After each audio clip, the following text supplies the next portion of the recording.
우리 동경복음교회 성도 여러분, 주님의 이름으로 오늘 이 자리에 하나님의 성령 하나님의 말씀에 여러분 민감해지시기를 예수님의 이름으로 축복드립니다.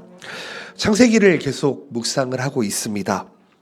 오늘 특별히 창세기 12장, 이 12장 말씀은요, 성경 전체의 구속 역사에서 가장 중요한 전환점이라고 이야기할 수 있을 것입니다. 우리가 창세기 1장부터 11장까지를 바라보았는데요. 어떤 내용이 있었습니까? 하나님의 창조가 있었지요. 그리고 인류의 타락이 있었습니다. 죄의 확산이 있었습니다. 그 결과가 이루어졌습니다. 그런데 12장을 보게 되면 하나님께서 한 사람을 택하게 됩니다. 그 한 사람인 아브람, 그 아브람을 택하셔서 새로운 구원의 역사를 써 내려가고 있다는 것입니다.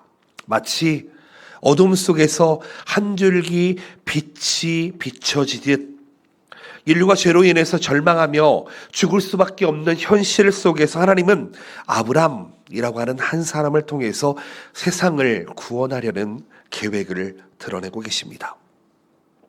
오늘 말씀은 단지 과거에 있었던 오래된 이야기로 끝나서는 안 됩니다. 저는 오늘 말씀이 우리 각자에게 주어지는 놀라운 레마의 말씀이 되시기를 축복드립니다. 하나님은 아브라함에게 이렇게 말씀합니다. 너는 고향과 친척과 아버지의 집을 떠나라. 이것은 아무래도 너무나도 도정적인 명령이 될 것 같습니다. 아마 이 자리에 계신 분들은 아버지 집을, 친척을 떠나서 일본에 와 계신 분들이 많을 것 같은데요. 여러분 그 당시를 한번 생각해 보시기를 바랍니다. 아브라함이 살던 그 당시 고향이라는 것, 친척이라는 것은 이 아버지의 집이라고 하는 것은 단순히 거주지로만 생각할 문제가 아닙니다. 삶을 안전하게 살아갈 수 있는 곳이었고 사회적인 신분과 정체성이 있는 곳이었습니다. 그 모든 것을 내려놓고 떠난다고 하는 것은 미래에 대한 불확실성과 위험을 감수하는 것이 될 것입니다. 그런데 하나님께서는 단순히 떠나라고만 이야기하지 않습니다. 내가 너에게 명령한 그 땅으로 가라 라고 말씀하고 계십니다. 믿음의 여정은 언제나 떠남 그리고 하나님의 약속과 함께 있다는 것을 기억해 보셨으면 좋겠습니다. 우리도 마찬가지지 않나 생각해 봅니다. 하나님께서 우리를 부르신다면 그것은 단순히 환경의 변화만을 이야기하는 것이 아닐 것입니다. 우리의 삶이 세속적 가치관에서 떠나서 하나님의 가치관으로 돌아오는 것, 죄와 불신앙의 자리를 떠나서 믿음과 순종의 자리로 들어서는 것, 그것이 아마도 떠난다라는 의미일 것입니다. 또한 하나님께서는 오늘 우리를 복으로 부르고 계십니다. 여러분, 아브라함의 부르심, 하나님께서 아브라함에게 그의 삶을 계획하시고 그를 부르신 것은 온 인류를 향한 구원의 시작이었습니다. 그렇다면 하나님께서 여러분들을 부르시는 이유는 무엇입니까? 아마도 그것은 여러분들의 가정과 여러분들의 이웃과 여러분들의 관계하고 있는 모든 공동체가 예수 그리스도로 인해서 복을 받게 되는 놀라운 역사로 부르심을 받았다는 것을 기억하시면 좋겠습니다. 그런 출발점이 우리에게 있다는 것입니다. 오늘 아브라함의 스토리를 통해서 특별히 창세기 12장 이후에 아브라함의 이 여러 가지 사건들을 통해서 말씀을 함께 나눠봤으면 좋겠습니다. 여러분 꼭 성경을 집에 가서 꼭 읽어보시기를 축복드립니다. 첫 번째입니다. 떠난다라는 것입니다. 하나님의 부르시면 반드시 떠남이 존재가 됩니다. 하나님은 떠나기를 원하십니다. 어디로부터요? 죄로부터. 그리고 죄에 속한 환경으로부터 떠나기를 원하십니다.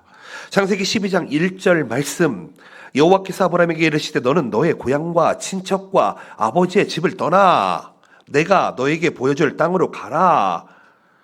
여기서 떠난다라는 뜻은요, 그냥 그 자리를 움직이는 것만으로 끝나는 것이 아니라 너 자신을 위해서 가라라는 뜻을 가지고 있습니다. 여러분, 장소를 이동하는 것으로 이야기하는 것이 아닙니다. 자신의 인생의 목적을 이제는 그곳에 두지 말고 하나님께 두어라. 새로운 삶을 향해 나아가라 라고 이야기하고 있습니다. 하나님은 아브라함에게 과거에 너의 평안한 안전지대 컴포트, 그 안식처를 떠나서 인간적인 의지처를 떠나서 전적으로 하나님을 의지하는 곳으로 나아가라 라고 이야기하고 있습니다. 즉 떠남이라고 하는 것은 믿음이 결단되어져야 한다는 것이죠. 아까도 말씀드렸지만 이 아브라함이 살던 시대는요, 지금으로부터 약 4,000년 전입니다. 여러분, 지금도 우리 가족을 떠나서 산다라는 것은 참 쉬운 일은 아니죠. 독립한다라는 것은 쉬운 일이 아닙니다. 그런데 그 4,000년 전, 그 부족 국가로 살아가던 그 시절에 가족들을 떠나서 산다라고 하는 것은 큰 믿음이 필요했습니다. 농경사회였습니다. 그리고 그 당시에 아브람은 이 양을 치는 사람이었죠. 그들의 생계와 보호를 떠나서 친족을 떠나서 이를 떠난다? 그것은 자신의 안전을 내어놓는다는 것과 다르지 않을 것입니다. 근데 성경은 이렇게 이야기합니다. 믿음은 보이는 것을 붙드는 것이 아니라 보이지 않는 것을 하나님의 약속을 붙드는 것이다 라고 히브리서는 이야기하고 있습니다. 아브라함은요, 가나안 땅이 어떤 땅인지 알지를 못합니다. 가보질 않았습니다. 그 땅이 어디인지, 그곳에 가면 어떠한 삶을 살아야 하는지 몰랐지만 하나님의 말씀을 의지해 그 땅을 떠났다라고 이야기합니다. 그렇다면 여러분들은 하나님께서 부르실 때에, 하나님께서 떠나라 라고 말씀하실 때 여러분들은 어떻게 결단하셨습니까? 아마도요, 어떤 사람은 하나님께서 이렇게 말씀하실지도 모르겠습니다. 너는 너의 죄의 습관으로부터 떠나라. 어떤 사람에게는 너의 세속적인 가치관으로부터 떠나라. 또 어떤 사람에게는 인간적인 안정함, 그리고 너의 물질로부터 떠나라 라고 이야기할 수 있을지 모르겠습니다. 때로는 너가 지금 지내고 있는 그 지역을 떠나라. 여러분, 떠난다라고 하는 것은 단순히 포기하는 것과 다릅니다. 세상 사람들의 떠남은 포기하는 것, 때로는 내어주는 것이라고 생각할지 모르겠지만 믿음 안에서의 떠남은 그것보다 더 크고 확실한 하나님의 약속을 붙드는 준비가 되어야 하는 줄로 믿습니다. 하나님은 우리의 떠남을 통해서 더 넓은 길과 그리고 사명의 길을 열어 가시기 때문입니다. 저도 2007년도에 한국을 떠나서 일본에 와서 계속 일본에 살고 있습니다. 제가 일본에서 이렇게 오래 살 거라고 생각하지도 못했습니다. 그냥 막연하게 일본어 공부를 하러 일본에 왔다가 하나님의 사명에 붙들린 바 되었습니다. 참 감사한 것은 처음에는 많이 외로웠습니다. 일본 땅에 정착하기가 그렇게 쉽지만은 않았던 것 같습니다. 물질도 부족했고 건강하지도 못했습니다. 지혜롭지도 못했습니다. 그런데 일본 땅에서 하나하나 나아가는 길에 하나님께서 동행해 주셨다는 것을 저는 믿고 있습니다. 여러분, 아브라함이 홀로 그 길을 걸어간 것 같지만 사실은 아브라함의 곁에는 언제나 하나님께서 함께 계셨습니다. 내가 너에게 보여줄 땅으로 가라라는 말에는 내가 너와 함께 있겠다라는 말이 숨어 있다는 것이지요. 단지 목적지만 너에게 가르쳐 주겠다라는 것이 아니라 그 길 전체를 내가 주관하겠다. 즉 하나님께서 주관하겠다 말씀하고 계시는 것입니다. 여러분, 우리는요, 익숙한 곳을 떠날 때, 새로운 것에 도전할 때 때로는 두려움이 찾아올 때가 있습니다. 그러나 임마누엘, 하나님께서 우리와 함께 하신다는 믿음이 우리와 함께 한다면 그 두려움을 이겨낼 수 있는 줄로 믿습니다. 제가 금요일교회 때 이런 얘기 많이 했습니다. 여러분, 믿음의 반대말이 무엇이라고요? 두려움입니다. 두려움입니다. 믿음의 반대말은 믿지 않는 것이 아닙니다. 두려워하는 것입니다. 여러분 가운데 두려움이 있다면 그 두려움이 변해서 믿음이 되시기를, 하나님의 살아계심이 여러분들에게 믿어지시기를 예수님의 이름으로 축복드립니다. 여러분, 떠날 때 두려워하지 마십시오. 가야 할 곳이 있다면 가십시오. 하나님의 부르심이 있다면 응답하십시오. 그것이 믿음의 자세, 신앙의 자세가 되어야 하는 줄로 믿습니다. 아멘. 두 번째로는 반드시입니다. 여러분, 하나님의 약속이라는 것은 우리의 조건이 아닙니다. 우리의 힘도 아닙니다. 하나님의 주권에 의해서 이루어진다는 것입니다. 창세기 12장 2절 말씀 보실까요? 내가 너로 큰 민족을 이루고 내게 복을 주어 내 이름을 창대하게 하리니 너는 복이 될지라. 아멘. 누가 누구에게 말씀하십니까? 하나님께서 아브라함에게 말씀하십니다. 여기에 아브라함아 너가 이거를 하면 이렇게 해줄게 라고 말씀하지 않습니다. 내가 너를 큰 민족을 이루게 할 거야. 너에게 복을 줄 거야. 내 이름을 창대하게 할 거야. 그래서 너는 복이 될 거야.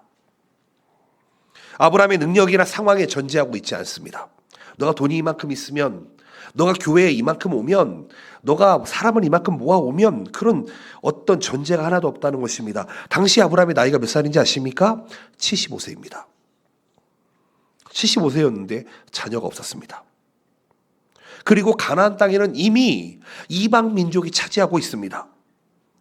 하나님은 이런 불가능해 보이는 상황 속에서 뭐라고 얘기합니까? 가라 라고 이야기하고 있습니다. 여러분, 약속의 근거는 우리의 힘과 능력이 아닌 줄로 믿습니다. 우리의 조건이 아닌 줄로 믿습니다. 하나님의 전지전능하심을 믿으시기를 축복드립니다. 하나님께서 주신 복이라고 하는 것은 세상의 축복과는 전혀 다름을 기억하시기 바랍니다. 우리가 생각하는 복은, 세상이 생각하는 복은 세상에서의 번영일 것입니다.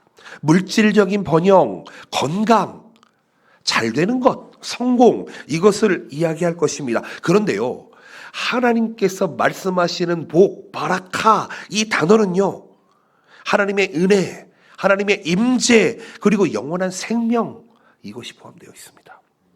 즉, 하나님께서 주시는 복은 환경이 변해도 변하지가 않는다.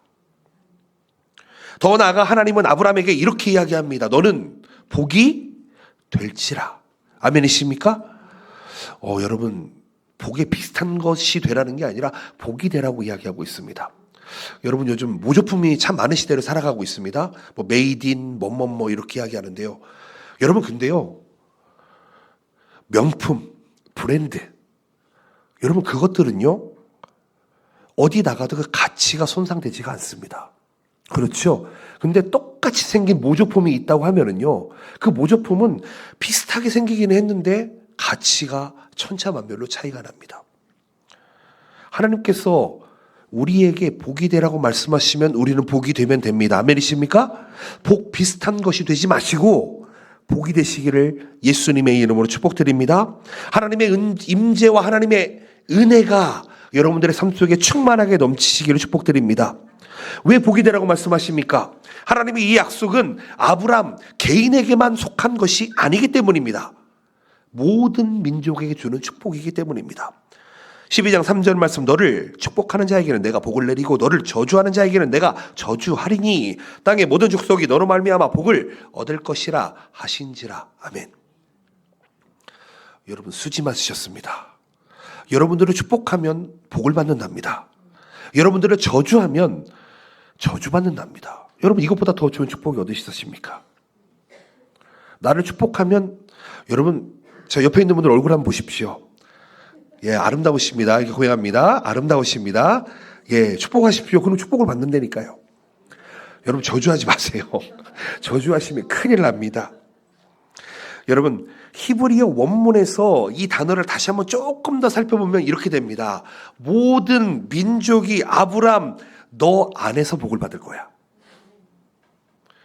자, 이걸 또 바꿔 말하면 모든 민족이 여러분 안에서 복을 받게 됩니다. 아멘이십니까? 이것이 우리의 복입니다.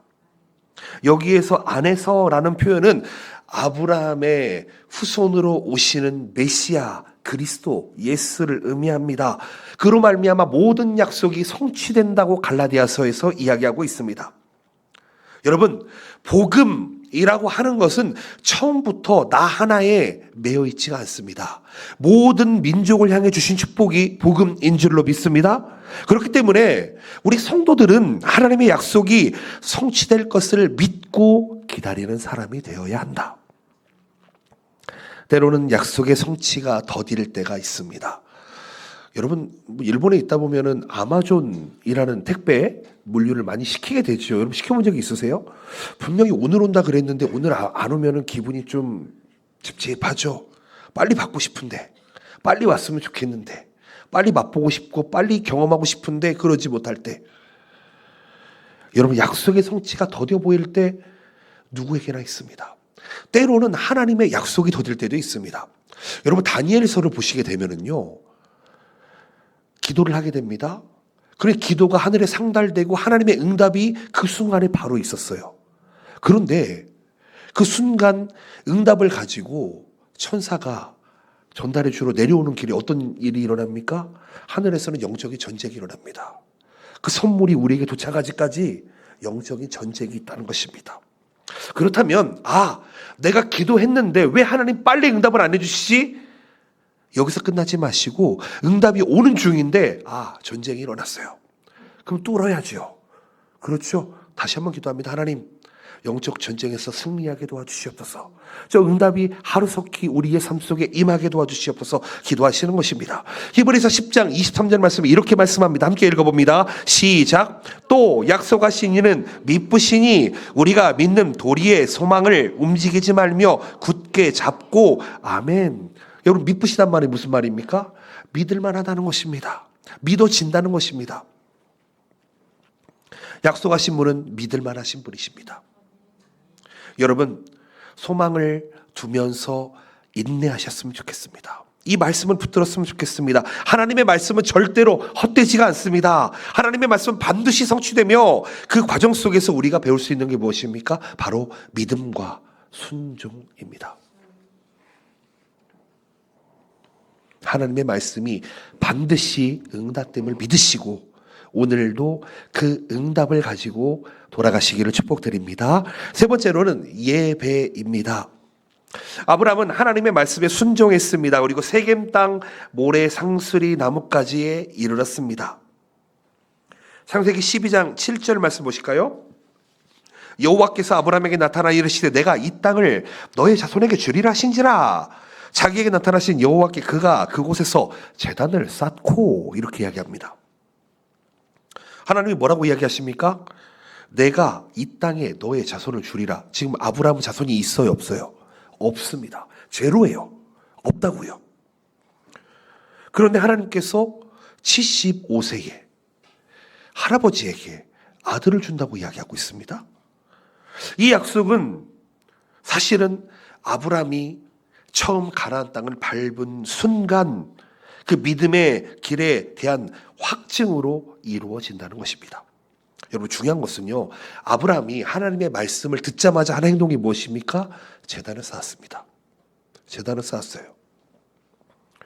여러분 순종의 걸음, 우리가 믿음이 있다면 반드시 제단을 쌓는 것과 연결되어져야만 합니다. 예배는 하나님의 약속을 붙드는 믿음의 표현인데, 옛날에는 제단을 쌓는다, 구약시대에는 예배를 드릴 때는 제단을 쌓는다라고 이야기합니다. 왜요? 이 제단이라는 뜻에는 희생하다, 드리다라는 뜻을 가지고 있습니다. 여러분 제단이라고 하는 것은 단순히 돌무더기가 아닙니다. 하나님의 언약관계를 확인하는 장소이고 헌신을 상징하는 자리입니다. 아브라함에게 제단은 하나님께서 나와 함께 하신다라는 약속이었고, 그곳에서 아브라함은 하나님의 주권을 인정하며 엎드렸습니다. 그렇다면 오늘날 우리에게 제단은 무엇일까요? 아브라함은 하나님의 말씀을 들으면서 감사하면서 제단을 쌓았다라고 이야기합니다. 오늘날 우리에게 제단이라고 하면 이 주일날 드려지는 공적 예배가 우리에게 가장 중요한 제단이 될 것입니다. 우리의 삶 속에서 드려지는 영적 예배 또한 제단이 될 것입니다.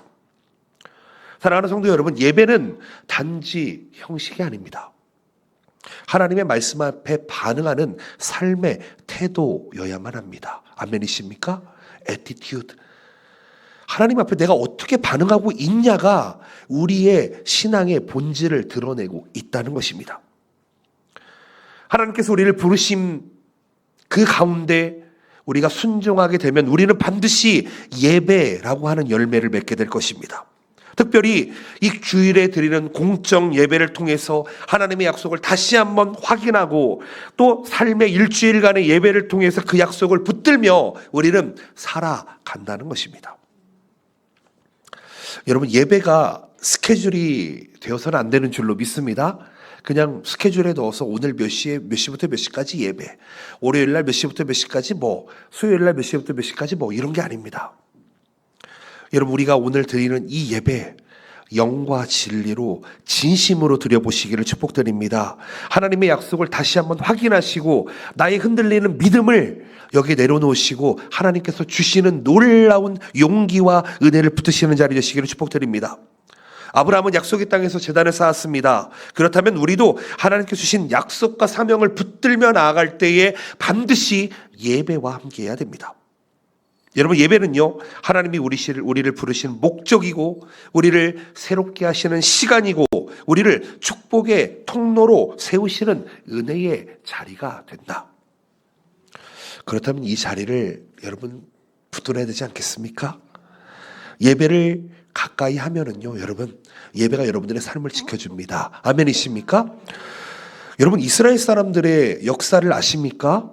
이스라엘 사람들은 약 2000년 전에 나라를 이뤘습니다. 알고 계시죠? 그리고 나서 거의 2000년 만에 나라를 찾게 됩니다. 그렇죠. 여러분, 이게 가능하다라고 생각하십니까? 가능하다라고 쉽지 않습니다, 여러분. 나라가 없이 여러 나라에 흩어져 있던 디아스포라 유대인들, 그들이 자신의 언어를 잊지 않고 자신의 정체성을 잊지 않고 2000년을 살아간다는 것은요, 여러분, 불가능에 가깝습니다. 그것은 무엇을 보면 알 수 있냐면은, 여러분, 강점기를 보면 알 수 있습니다. 인도를 지배했던 어떤 큰 나라, 그럼 인도에는 그 나라의 문화가 스며들어 있습니다. 그렇죠? 필리핀에 가면은요, 또 어떤 나라의 문화가 스며들어 있습니다. 우리나라에도요, 때로는 일본의 문화가 많이 스며들어 있습니다. 언어부터 스며들어 있습니다. 왜 그럴까요?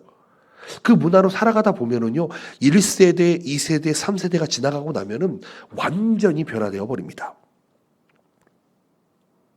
그런데 2000년이 넘게, 2000년 동안 정체성을 지켰다. 그거는 하나님의 은혜인 줄로 믿습니다. 근데 이스라엘 백성들이 잘한 게 하나 있는 것 같습니다. 뭐냐면은 이스라엘 백성들은 모이는 곳곳마다 시나고그라고 하는 회당을 지었습니다. 이 회당은 뭐 하는 곳이냐면 첫 번째 재판하는 곳입니다. 두 번째는 공부하는 곳입니다. 세 번째로는 예배하는 곳입니다. 그렇죠? 여러분, 그 자리에서 예배를 드렸다는 것입니다. 이스라엘 백성이 이렇게 고백합니다. 내가 하나님을 예배했더니 하나님이 우리를 지금까지 지켜주셨습니다. 여러분, 이 고백이 우리에게 있기를 축복드립니다. 우리의 가정에 예배의 열매가 맺어지시기를 축복드립니다. 여러분, 예배 없는 신앙생활은 존재하지가 않습니다. 신앙생활을 온라인으로 하지 마십시오. 신앙생활은 함께 공동체로 꾸며나가야만 합니다. 여러분, 나와 성격이 맞는 사람들만 모이는 곳이 아닙니다. 교회는 성격이 때로는 다른 사람이 모일 수도 있습니다. 다름을 인정하며 서로를 격려하며 나아갈 수 있는 공동체가 되어야 하는 줄로 믿습니다.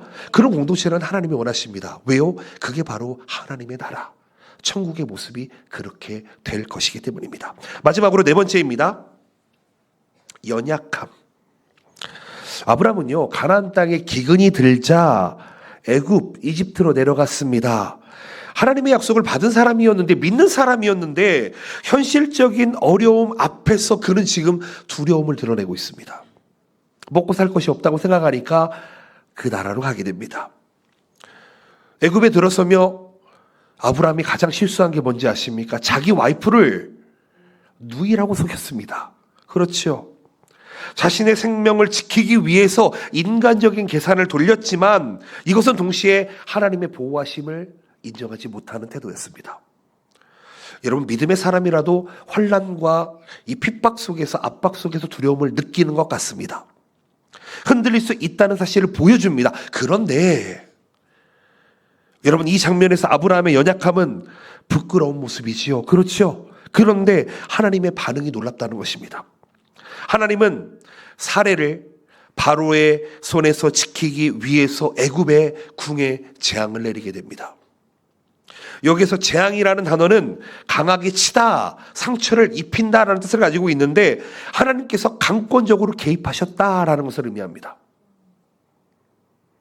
하나님이 어떤 분이십니까? 아브라함이 비록 믿는 사람이고 실수했음에도 불구하고 이 아브라함의 씨를 훼손시키지 않도록 하나님께서 직접 개입하십니다. 여러분 이것은 하나님께서 약속의 신실함을 가지고 계시다는 것을 의미합니다. 디모데후서 2장 13절에 이렇게 이야기합니다. 우리는 미쁨이 없을지라도 주는 항상 미쁘시니 자기를 부인하실 수 없느니라. 성경은 이야기합니다. 여러분 우리는 믿을 만한 존재가 아닙니다. 그런데 하나님은 믿을 만한 분이십니다. 하나님의 약속은 인간의 실수로 취소되지 않는다는 것입니다. 아멘이십니까? 여러분 제가 아무리 약하다 한들, 제가 아무리 잘못했다 한들 하나님의 계획은 이루어지는 줄로 믿습니다. 여러분 우리의 부족함이, 우리의 연약함이 하나님의 일을 방해할 수가 없다는 것입니다. 오히려 우리의 연약함 속에서 하나님의 신실하심이, 하나님의 강하심이 더욱더 드러내게 된다는 것입니다. 그래서 저는요, 제 힘으로 살지 않습니다. 제 능력으로 살지 않습니다. 제 가지고 있는 이 경험으로 살지 않습니다. 아마도요, 힘으로 따지면은 제가 계속 말씀드리지만 저보다 힘센 사람 이 자리에 아마 안 계실 것입니다. 그런데 제가 힘으로 여러분들에게 얘기한 적 없지요? 한 번도 제 힘을 드러내지 않습니다. 힘이 그렇게 중요하지 않아요. 여러분 인생은요, 하나님이 중요하지 내가 가지고 있는 건 그 무엇이 중요하지 않다는 것입니다. 아브라함의 스토리를 통해서 우리는 하나님께서 약속을 끝까지 지키시는 분이시구나라는 것을 깨달으셔야 됩니다. 그리고 아브라함 같은 연약함이 우리에게도 있다라는 것을 우리가 고백할 수 있어야 됩니다. 여러분 잘하고 성공하고 부자가 되고 여러분 이런 것만이 강함이 아닙니다. 하나님 앞에서 강해지려 하지 마십시오. 하나님 앞에서는 엎드리십시오. 아멘이시죠? 하나님 앞에서는 내려놓으십시오. 부족함을 고백하십시오. 부끄럽지 않습니다. 사람들에게 얘기하면은 좀 부끄러운 얘기일 수 있겠지만 하나님 앞에 모두 내려놓으십시오. 그러면은요, 이 마음이 얼마나 평안한지 아십니까? 나를 포장하고 강하게 보이려고 하는 것이 인간의 모습입니다. 원래 있는 능력보다, 원래 있는 부보다 더 크게 보이려고 하는 게 사람의 모습일지 모르겠습니다. 그러나 하나님의 사람은 그렇지 않습니다.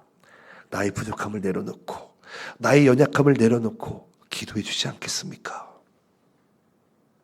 기도해 주십시오. 여러분 이게 용기 있는 사람이라고 저는 생각하고 있습니다. 여러분 두려움 때문에 거짓말하지 마십시오. 환경 때문에 하나님의 약속을 여러분 의심하지 마십시오. 우리가 기억해야 될 것은 우리는 연약하지만 하나님께서 결코 포기하지 않으신다는 것입니다. 나를 봐서는 뭔가 안 될 것 같지만 하나님께서는 나를 포기하지 않으신다는 거예요. 우리가 실수 한 번으로, 실패 한 번으로 우리의 인생을 놓아서는 안 됩니다. 2025년 여러분 잘한 게 많으십니까? 실수한 게 많으십니까? 성공한 게 많으십니까? 실패한 게 많으십니까? 우리의 연약함을 고백해 보시기를 바랍니다. 그리고 이렇게 기도해 보시기 바랍니다. 하나님, 올해 이만큼 실수하고 이만큼 실패했습니다. 내년에도 실수하고 실패할 것 같습니다. 그러나 이 모든 것 주님께 맡겨드립니다. 주님께서 이루어 주십시오. 주님께서 도와주십시오. 나의 사업과 나의 직장과 나의 학업과 나의 가족과 나의 부모, 형제, 자매, 자녀들의 삶 하나님 손에 맡겨드립니다. 여러분 이 중에 내 뜻대로 되는 게 몇 가지나 있으십니까? 우리의 인생을 우리가 핸들링 할 수 있다고 생각하는 것 그 자체가 교만이고 불신입니다. 하나님께서 우리의 삶 속에 신실하고 일하고 계신다면 맡겨보십시오. 기다려 보십시오. 나의 연약함을 고백해 보십시오. 말씀을 맺기를 원합니다. 짧은 시간이지만 창세기 12장 그 이후의 말씀을 통해서 아브라함의 부르심 그리고 여정을 간단하게 살펴보았습니다. 하나님은 아브라함을 부르실 때 떠나라고 명령하셨고 위대한 약속을 주셨고 그의 순종을 예배로 이끄셨고 심지어 그의 연약함 속에서도 하나님은 약속을 지키셨습니다. 여러분 이건 단순히 과거에 있었던 어떤 히스토리 그걸로 끝나는 것이 아니라 우리에게도 동일하게 적용되는 영적인 원리라는 것입니다. 하나님께서는 여전히 우리를 부르고 계십니다. 아멘이시죠? 여전히 여러분들을 부르고 계세요. 노크하고 계세요. 그리고 약속하고 계십니다. 그리고 여러분들을 약속의 자리, 예배의 자리로 부르고 계십니다. 그리고 하나님께서는 연약함 속에서도 우리를 붙들고 계십니다. 그러므로 이제 결단해야 되는 줄로 믿습니다. 하나님께서 떠나라 하시면 어떻게 한다고요? 떠나면 됩니다. 하나님께서 예배하라 말씀하시면 예배하면 됩니다. 하나님께서 내가 너에게 복을 주겠다라고 하시면 그냥 복이 되면 됩니다. 아멘이시죠? 이걸 굳이 하나님 저는 복을 받을 만한 자격이 없어요. 안 받아도 괜찮아요. 여러분 이건 겸손이 아닙니다. 하나님께서 복이 되어라 그러면 복이 되면 됩니다. 아멘이시죠? 여러분 나를 판단하지 마십시오. 하나님께서 주신다면 받으십시오. 그리고 주일 예배뿐만 아니라 여러분들의 삶의 모든 환경 속에서 제단 삶을 하나님께 드려보시기를 바랍니다. 얼마 전에 이런 얘기를 들은 적이 있습니다. 우리 청년들이 저를 보면서 목사님이랑 걸어가면 참 든든합니다 라는 얘기를 하더라고요. 특별히 밤중에 걸어가면 더 든든합니다 라고 얘기를 합니다. 여러분 이 등치 큰 목사 한 명도 우리 청년들에게 그런 안심감을 준다고 한다면 여러분 이 우주보다 크신 하나님 상상하셔야 됩니다. 여러분 우주보다 크다라는 게 얼마나 큰 건지를 여러분 생각해 보셔야 돼요. 우주를 만물을 질서 가운데 운행하시는 핸들링하시는 그 하나님이 나와 함께 계시는데 무엇을 두려워하시겠습니까? 혹 실수와 실패 속에서 낙심하고 있다면 오늘 말씀 속에서 아브라함이 만난 하나님을 만나보시기를 축복드립니다. 여러분 잘 보셨는지 모르겠는데 하나님께서 아브람을 부르셨는데요. 히브리서에는 뭐라고 써 있죠? 아브라함으로 써 있습니다. 오늘 성경 구절을 잘 보시면은요. 아브람을 부르셨는데 하나님께서는 이름을 변화시켜 주셔서 아브라함으로 변화시켜 주셨습니다. 하나님은 그런 분이십니다.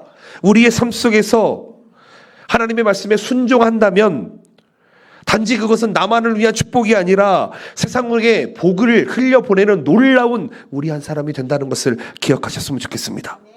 여러분 복이 되십시오. 하나님께서 복이 되라 말씀하시면 복이 되시고 복음을 흘러내는 여러분들 되시기를 축복드립니다. 여러분들의 가정에서, 여러분들의 남편에게, 여러분들의 아내에게, 여러분들의 부모와 형제 자매들에게 복이 되십시오. 자녀들에게 복이 되십시오. 직장에서 이웃과의 관계 속에서 특별히 성도들과의 관계 속에서 복이 되시기를 축복드립니다. 그리고 오늘 예배 끝난 후 그 믿음의 한 걸음을 걸어보시기를 축복드립니다. 그 한 걸음이 하나님의 약속을 향한 순종의 발걸음이 되시기를, 그리고 순종을 통해서 하나님만 영광을 받으시기를. 여러분 이번 한 주 동안 예수 그리스도의 탄생을 기억하시면서 하나님 복이 되겠습니다. 예배하겠습니다. 하나님 가라 하시면 가겠습니다. 하나님의 부르신 곳에서 살겠습니다. 이런 고백이 있으시기를 예수님의 이름으로 축복드립니다. 아멘. 기도하시겠습니다. 오늘